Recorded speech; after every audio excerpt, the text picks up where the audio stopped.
Hey guys, it's Micah, and for Chapter 2's 1-year anniversary, I'm going to reveal to you 10 lost secrets from Poppy Playtime Chapter 2. We'll be discovering everything from deleted scenes, lost locations, to over a dozen unused characters. Keep in mind this list does contain major spoilers for Chapter 2, so if you haven't played it yet, go play it, and then come back. You have been warned. Before we start, I want to let you know we're doing a giveaway for 10 copies of Chapter 2. More information on how to win your free copy later in the video. Now without further ado, let's get into it.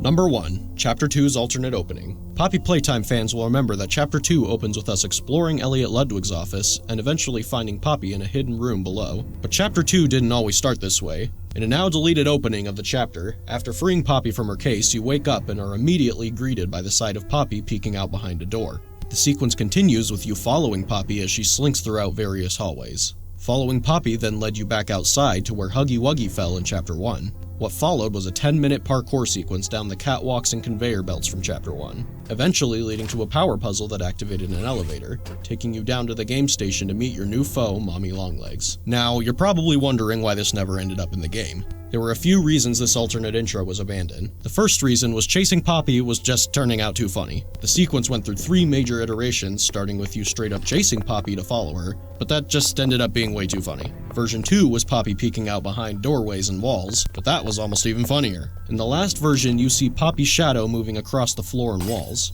This version was definitely the creepiest iteration, and it's the one we ended up sticking with for quite a long time. But in the end, it was abandoned for just feeling a little too cheesy. The second reason was simple. It was too long. You went through a 10-minute parkour sequence and a wild goose chase without really learning or seeing anything interesting, which leads us to the final reason for the scene's abandonment. Mommy Longlegs had no mention or build-up.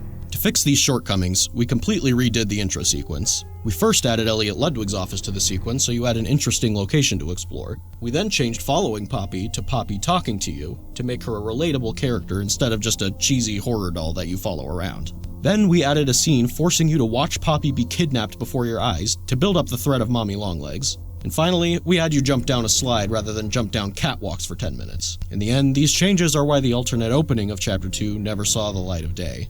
Number 2. Mommy Longlegs' alternate intro scene. Mommy's intro scene was one of the hardest things to get right in Chapter 2. The scene went through multiple versions of dialogue and pacing. These alternate versions, while relatively similar to the final, had a few key differences. Here's the first alternate version.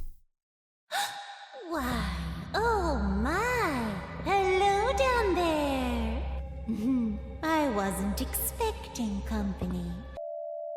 Always tells Mommy when guests are on their way down. Didn't this time.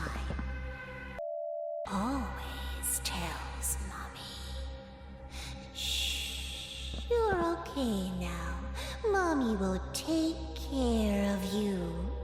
Mommy wants to take you somewhere special. It's easy to get lost down here. Some have lost their way and never found it again. But Mommy won't let that happen to you. Mommy always knows where you are. So yeah, in this version of the scene, there were a few key elements missing from a storytelling standpoint. 1. Mommy's introduction to the story didn't influence anything about your current objective. 2. The player had no reason to feel threatened by Mommy Longlegs because she had no prior build-up at the time. So we addressed some of these issues in version 2. Why, oh my! Hello down there. I think you lost this. Do you want it back? No, of course not. Though Mommy assumes this is something you want back. Finding you two down here was surprising. Always tells Mommy when guests are on their way down. Didn't this time. Always tells Mommy. Mommy loves to play games.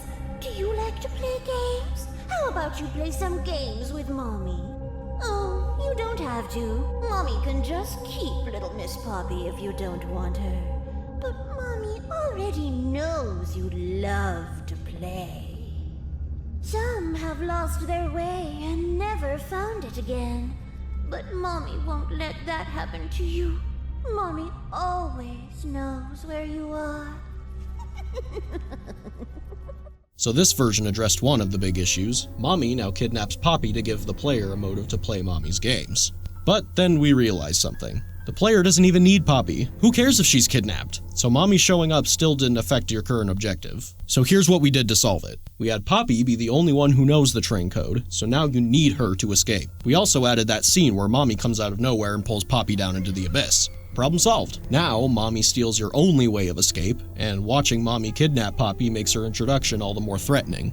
Number 3. The game station's lost designs.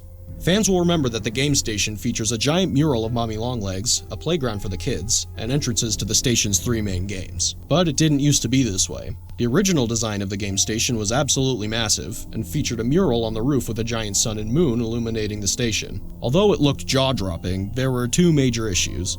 It was unrealistically big and was completely empty. It didn't seem like it could have been a real functioning location for kids. The second version featured a new design for the sun and moon, and a lot more color in the room to make it more inviting for the kids who'd visit. However, it was still completely empty. So we went back to the drawing board, keeping in mind what a place like the game station would need to be a fully functional and realistic location. In the end, we shrunk the room, added a big playground for the kids to play in while they waited for their turn in the games, added structural supports for realism, catwalks for Playtime Co. employees to observe the things going on, and of course, added some classic Playtime Co. style branding.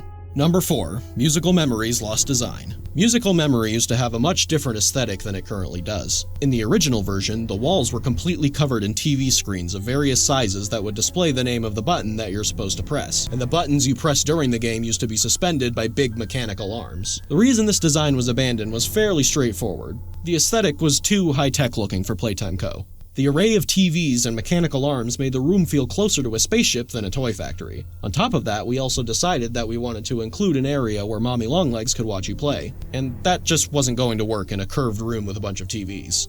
Number 5. Cassie Cutie Pillar. Some of you may actually be aware of this one. Cassie Cutie Pillar was the original character that was going to be chasing you throughout the Statues game. She was a giant caterpillar with a pink snout, beady eyes, and 2 antennae. Cassie actually appeared in the official Chapter 2 trailer before she was scrapped. Though Cassie was cute, we felt we had the opportunity to make the character more unique by creating an unholy combination of 2 different animals. So we went back to the drawing board. We spent a long time picking the right face for this new character, something that didn't feel too goofy for the Statues section of the game. Eventually, we settled on the design that would become PJ Pugapillar. This was one of the later changes we made to Chapter 2, as we had already made a completely finished model of Cassie, complete with fur simulation and realistic eyeballs, as well as various art of Cassie throughout the game having to be swapped with the new PJ art.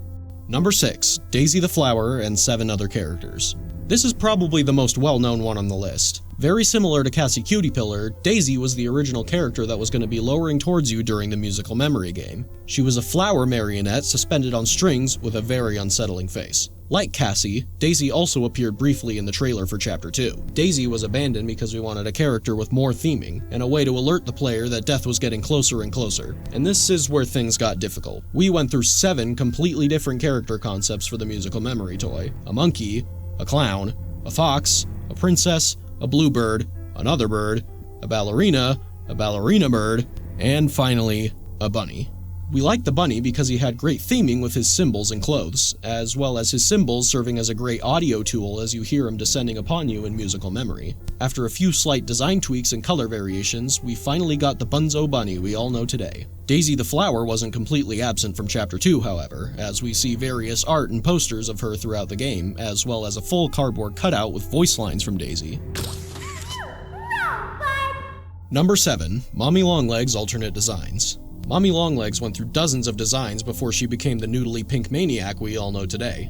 2 of these scrap designs actually show up in Chapter 2 as old blueprints for Mommy Longlegs. Her first design was a noodly plush doll with button eyes. It was cute, but that was the problem. The design wasn't eerie enough. A few other things on top of that was she looked too young for her name to be Mommy, she didn't have enough resemblance to a spider for her Longlegs pun to make sense, and we wanted to try making her a plastic toy to make her feel more unique from Huggy Wuggy. For the next designs, we really tried to push the spider look, as well as make her appearance a bit more creepy. She did look like a spider now, but too much so, to the point where we didn't think it would be realistic for Playtime Co. to create a toy like her. Another issue was this design didn't necessarily look like a toy at first glance either. The next designs really tried to push the creep factor in the face, and reel back a bit on the spider elements. This design pass is also where we came up with the idea of Mommy having limbs that could stretch. Originally, her limbs were going to extend in the form of plastic tubes, similar to the way a lightsaber toy might extend. This design was scrapped because of the challenge of making her limbs bend while also being made of extending plastic tubes. The variation of colors also made her design feel too sporadic and complex.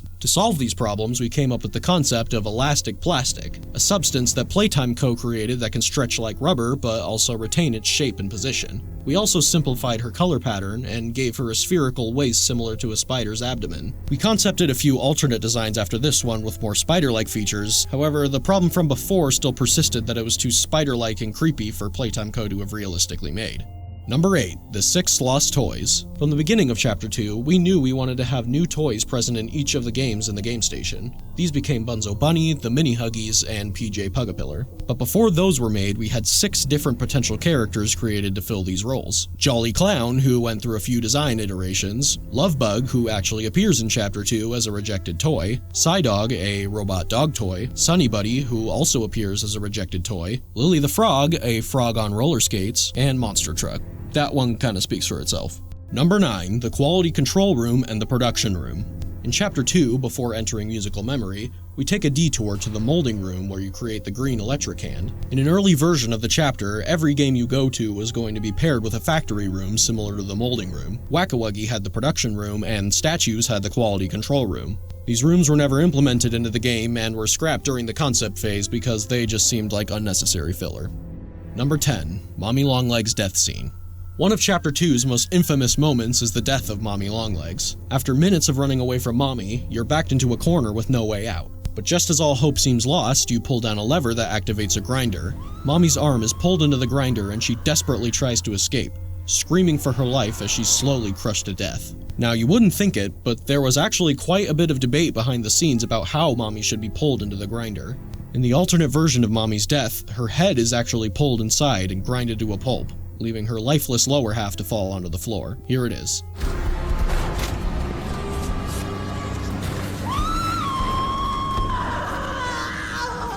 What have you done? You make me part of you! You can't do this to me!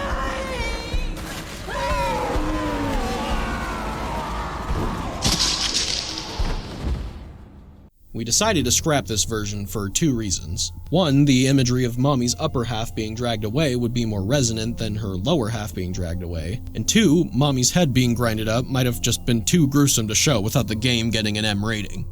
So there you go. Those were 10 lost secrets in Poppy Playtime Chapter 2. And in honor of Chapter 2's anniversary, we're doing a giveaway for 10 free copies of Chapter 2 on Steam. Click the link in the description below if you want to enter. Chapter 2 is also on a huge sale on PC and mobile on these dates. So if you haven't played Chapter 2 yet, now's your chance. Make sure to like and share the video if you enjoyed what you saw.